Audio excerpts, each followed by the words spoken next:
Why do different champions have different auto attack windups?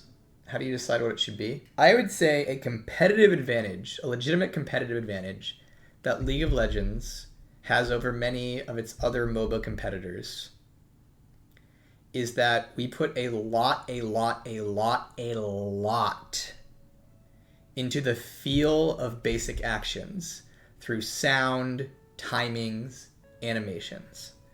And so like if I was to say compare League to say Heroes of the Storm as an example, obviously I'm a little biased because I work on League, but I would argue that a number of the auto attacks in League of Legends tend to feel a bit better than how the auto attacks feel in Heroes of the Storm. And one of the reasons is that we spend a lot of time making sure those animations, sounds, and stuff like, feel perfect. And one of the things we often do to make sure those things feel really good is we give them the right timings based on the character's animation and weapons. And so, as an example, Ashe's auto attacks feel a little slower than other characters, but that's intended because she has the draw on the bow. And Kai'Sa's auto attacks feel a little faster than other characters. That's intended because she has these quick laser guns. So it's not just about the actual speed of the attack, but basically it's matching the speed of the attack with like the character's building of attack speed and what their animations look like and what their weapons make you feel like. And of course, there are a number of characters in the game, especially some of the older ones, who don't feel as good. But if you're wondering like why a character might have a different auto attack time than another, oftentimes one of the reasons is quite simply, well, the weapon felt better with this attack speed or attack frame. As an example, on average, melee characters, a lot of melee characters will have slightly longer attack windups than range characters. Because a lot of melee characters have like weapons that feel better with just a little bit more time to swing them. All that said, a lot of characters just have a quarter-second windup, which then gets reduced with attack speed. The average windup time in League is 0.25, I believe. I think it's 0.25. I'm pretty sure it's 0.25 is the average windup time. And then, of course, it goes down with times. It's one of the things that... It's one of those things where you really, really got to make sure it feels good because it can get... it's really... It can really like subtly make people less interested in playing your game if attacks feel floaty or not as good. And sometimes we make champions, their attacks don't feel good, and like players will tell you the characters don't feel good, but they're not going to tell you the attacks don't feel good. It's one of those things that like it can be hard to like pinpoint what's going on, and so often you might just get people saying like this character feels like clunky or something. And so it's really an important thing to think about is the exact timings and of an auto attack animation and combining with the right animations and right sound cadence and stuff like that. Is it weird though how Ashe's skins make her autos just feel better though? I think that his thing is like Ashe is also just very, very, very old. And so she does legitimately have at this point like a number of, say, her legendary skins that just have updated the feel of her animations in a way that just makes her feel a lot better from what I've heard. And so that's like, I think maybe a case of like, perhaps base Ashe needs some updates to help her out.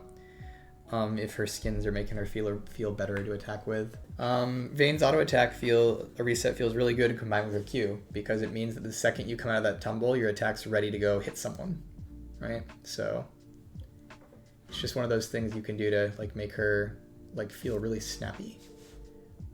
And because it's on the dash, it's not a full reset, so it's not nearly as powerful as you'd think. Because Vayne's dash has a cast time to it, so it's not a full reset like compared to like say Sivir W as an example. So auto attack timing has nothing to do with how fast they're allowed to kite for balance, like super long on Kalista, super short on Kog'Maw. In regards to balance, a character with a super short frame is pro skewed, and so if we have a character who's very, very skewed towards pro, one of the things we might think about is lengthening their frame, but it's unlikely we would after release just because of muscle memory, things like that. Kalista's is long to give you time to input your attacks. Like Kalista just is long because of inputting the attacks. That's all it has to do with is she has a passive that says you have to input attack movement orders. And so they need to be longer to allow her to input those move orders. And then Kog'Maw's is short because he gets a ton of attack speed. And so it's going to feel short for him because he's attacking so fast. But most characters are fairly standardized between...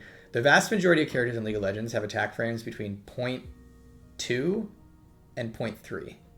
And within that, the vast majority of those are at 0.25. And so there's actually not a whole ton of variance in League between like auto attack animations, except for like very special characters like Kalista or like Senna as an example. But yeah, typically auto attack timers are not used as a balancing lever. They're typically used as just, this is what feels best for that character.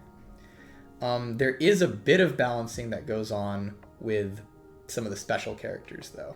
So like Jhin gets attack speed per level to make sure his attack frame is feeling, as it scales as the game progresses.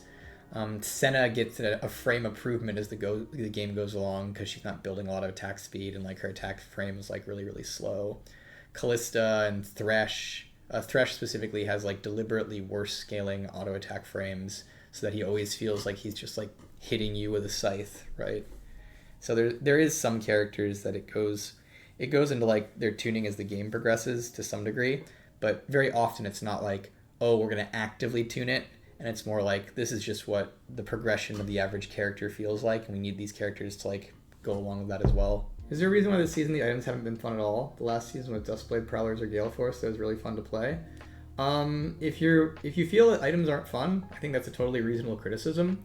I will say that some of the items we added to the game during the Mythic Items update kind of like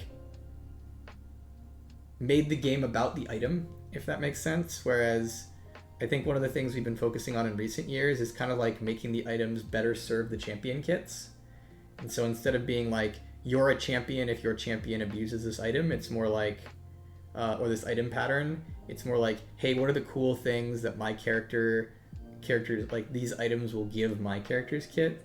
And so there's been like a, a noticeable, like as an example, Duskblade fundamentally, in a massive, massive way, changes what it means to fight against an assassin.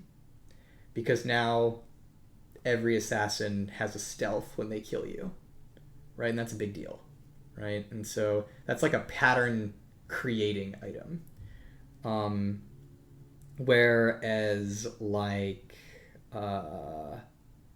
Blade of the Ruined King is like more of a pattern enhancing item where it like kind of asks your kit the question, hey, does your kit like auto attacking a lot? Well, here's some things you can do if you auto attack a lot. And so, it's cool to have some more unique items that are like more pattern defining, like Sonya's Hourglass, great item as an example. But I think one of the deliberate movements the team has made in the last couple years is it was feeling like some of the items were maybe not the healthiest patterns, as well as like it was too much about the item and less about the champion. And so it's kind of like moving more towards drawing some power out of the item system to be more towards like what the champions are doing.